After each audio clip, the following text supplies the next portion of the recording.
আসসালামু আলাইকুম রহমতুল্লাহ। প্রিয় দর্শক, আপনার স্ক্রিনে দেখতে পাচ্ছেন একটা সিএনজির পিছন থেকে প্রায় 28 কেজি গাঁজা উদ্ধার করেছে মাদকদ্রব্য নিয়ন্ত্রণ অধিদপ্তর।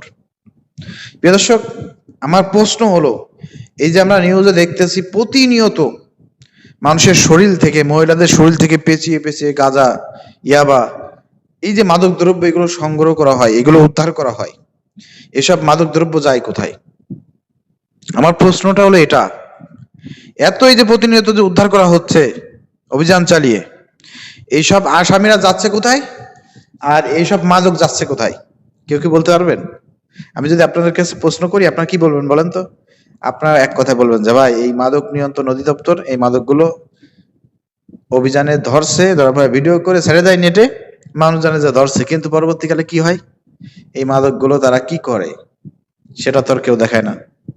এই মাদকগুলো কি ধ্বংস করে দিচ্ছে? যদি ধ্বংস করে দেয়, তাহলে আমাদেরকে ওই সময়টা যখন ধরবে তখনই ভিডিও টিডিও ছবি টবি সবকিছু কমপ্লিট করার পরে ওই সময় এটাকে ধ্বংস করে দেওয়া হবে। এটাকে কি আসলে ধ্বংস করে দেওয়া হয়, নাকি এটাকে তলে তলে আবার মোটা অঙ্কের? বুঝতে পারতেছেন? আর কিছু বললাম না। তো আসলে প্রিয় দর্শক, আমার কাছে যেটা মনে হয়, এই যে গ্রাম থেকে গ্রাম তো বিভিন্ন জায়গা মাদকের যে সরাসরি এভাবে যদি অভিযান পরিচালনা করার পরে মাদকটা এলাকায় আসার কথা না, আসার কথা না, কিন্তু আসতেছে কিভাবে?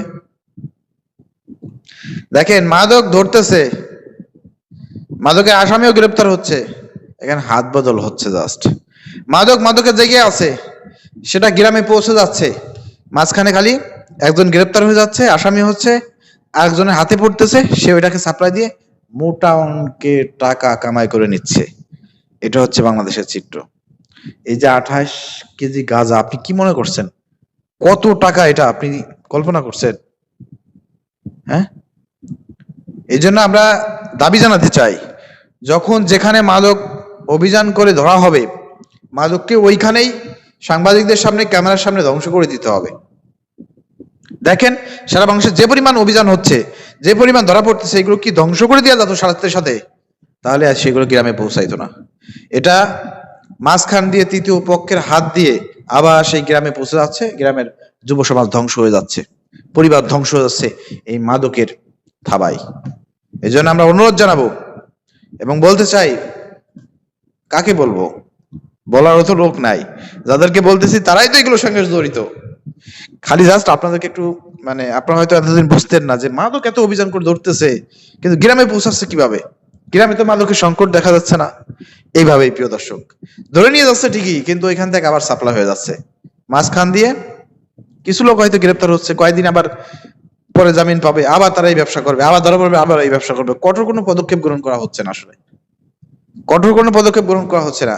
আর মাঝখান দিয়ে যারা ধরতেছে, তারা এটা আবার মোটা অঙ্কের টাকা বিক্রি করে দিয়ে আবার প্রচার করে দিচ্ছে।